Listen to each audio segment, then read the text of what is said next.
Good morning, all of you, my dear students. Today, I am going to start chapter first of class 11, that is from the beginning of time. In this chapter, we are going to study from the beginning of the human existence on our planet. The chapter deals with the total developmental activities whatever takes place in the evolution of human being. I am Rakesh Kumar, teacher, social science, PG Senior Secondary School, Captainganj, Kushinagar. Let us start. So, uh, we have to know when the human being came into existence on our planet. So, it is written here, the human being came into existence before 56 lakh years. So before 56 lakh years the human being came into existence on our planet, and this time arena is known as the 50 Maya. The first human like creature appeared on the earth's surface before the 56 lakh or 5.6 million years ago, and the modern humans are originated about 1 lakh 60 years ago. 1 lakh 60 years ago, the modern human being, whatever belong to us, came into existence. During this period of human history, people obtained food by three processes. You can say that they were food gatherers, means during their wandering time they collect the food from the natural vegetation from the forest as well as from the other places, or they were scavengers, means the dead animals found by them were eaten by them, and they were also hunters. So they also learn how to make stone tools and how to communicate with each other, means you can say development of language also takes place by this phase of evolution. Here written, although other ways of obtaining food were adopted later, means they learn how to grow plants or how to rear animal. So even today we can find the hunter and gatherer society in some part of the world.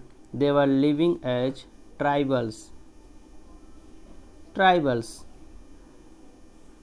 are living in the remote areas, or mostly they are living in the forest, and we get information about the early human from a branch of science that is known as paleobotany, which study about the fossils. Fossils are the remains of impression of very old planet or animals which turned into stone, and these stones are often embedded in rock, and these rocks are studied by the people who are known as paleobotanists, and they study and try to give us some information about the remains of that particular plant or animal. So we have get information from the early humans from the fossils. So discoveries of human fossil, stone tool and cave painting help us to understand early human history. Means each of these things tells us some story how the human beings evolved and how they were living, what were their interests, how they were gathering their foods, how they were hunting, etc., etc. Here one more thing is given, one more term is given here, species. Species means a group of organisms that can breed means to produce fertile offspring. Members of one species cannot mate with those of other species to produce fertile offspring. Means one species, one particular species can be reproduce only their own type of offspring, and it is impossible to reproduce the other type of species by their sexual reproduction cycle. And some more theories we have, they are not you can say adopted by the scientist. Means according to religion, in Bible, Adam and Eve story, and in many religious books a lot of stories are there. So you study about these stories. These are only for the stories, they are not approved by the peoples or scientists. Now one more thing is here. On 24 November 1859, one famous scientist, that is Charles Darwin, given a theory of evolution in his famous book, that is Origin of Species by Natural Selection.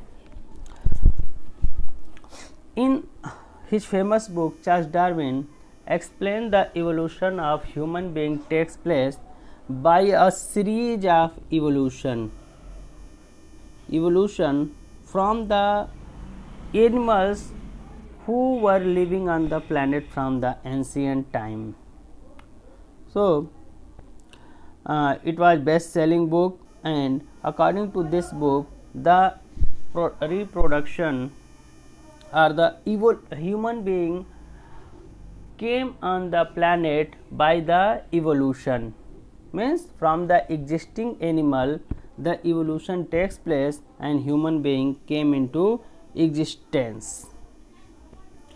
Now here religious point of view is given in activity first, so you study that. And one more example is here, the skull of a Neanderthal man. But this is not believed by all the people, all the person who are studying.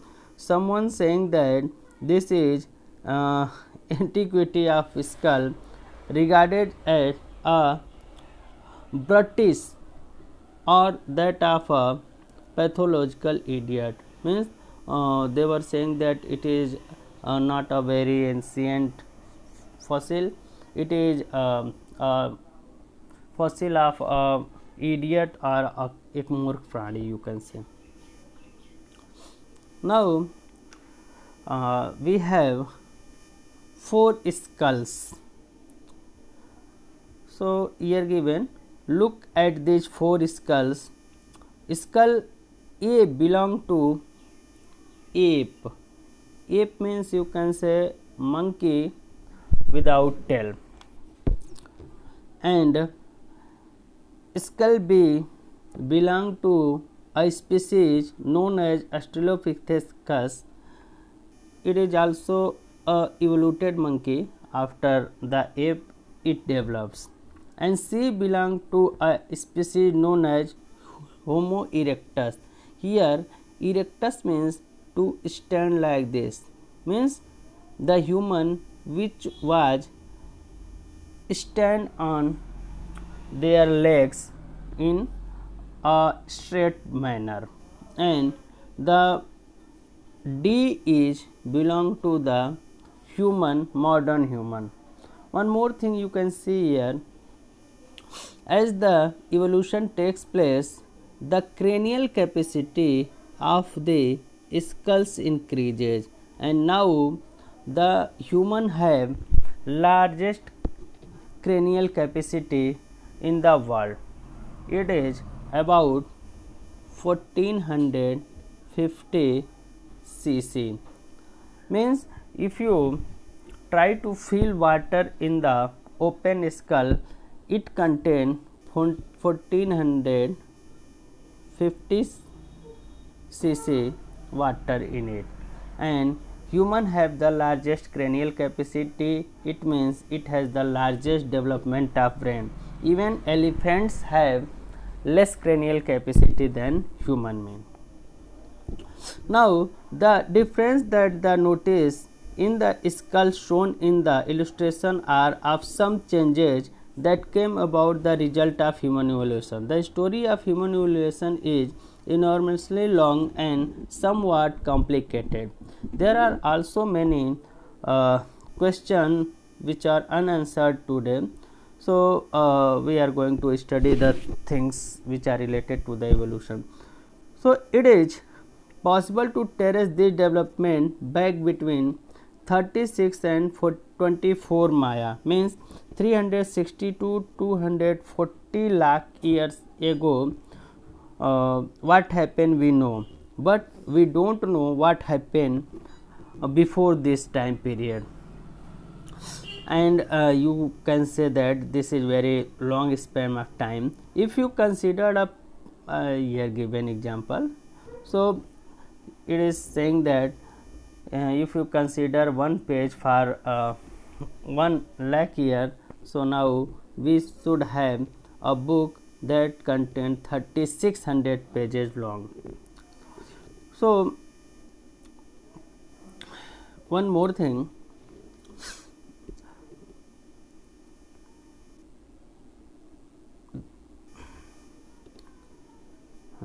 here given, that was when primates on those days one type of animal came into existence. Those animals are known as primate.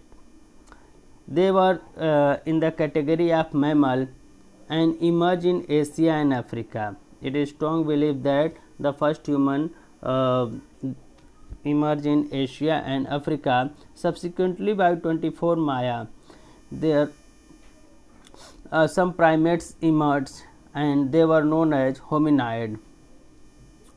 This include ape, and much later, about 5.6 Maya, we find evidence of the first hominid. Means the first hominid means the species which were very similar to the human beings were came into existence in the 5.6 Maya. While hominids have evolved from the hominid and share certain common features, there are major differences as well. You can say hominid have a similar brain than hominid, means their cranial, their skull were similar. They are quarter parts, means they were moving on their four legs, and but with one more changes were there. Their hands, you can say, were flexible. Hominids by contrast have an upright posture and bipedal, and here given the hominid, they were walking on two legs, means bipedal, and they were walking on 2 feet. There are also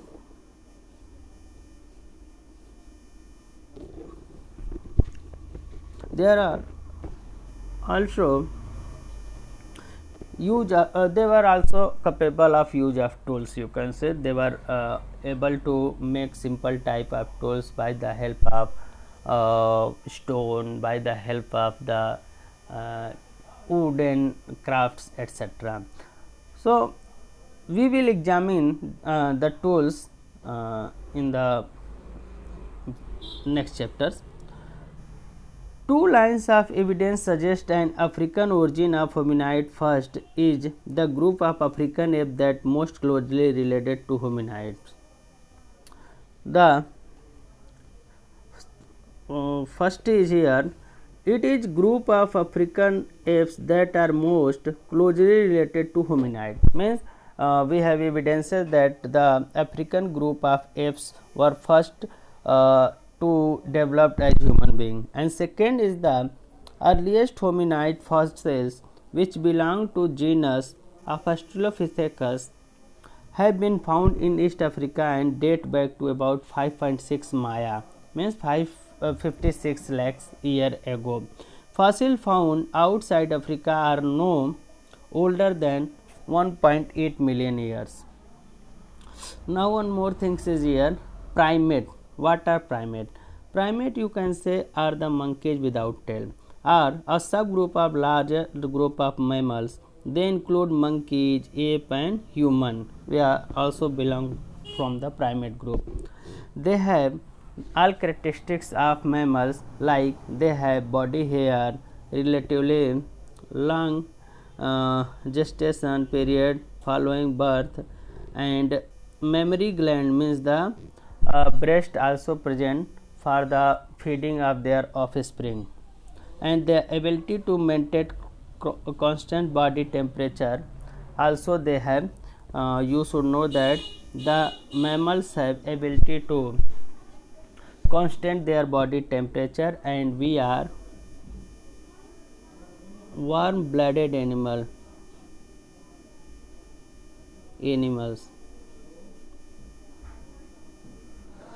Skin, hair and other body or processes help to maintain the temperature.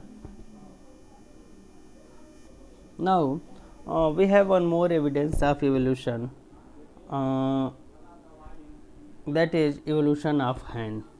Here some examples are given. The first show the precision grip of a chimpanzee. You can see here chimpanzees were not able to hold the things in a very powerful manner. They were able to hold the things, you can say.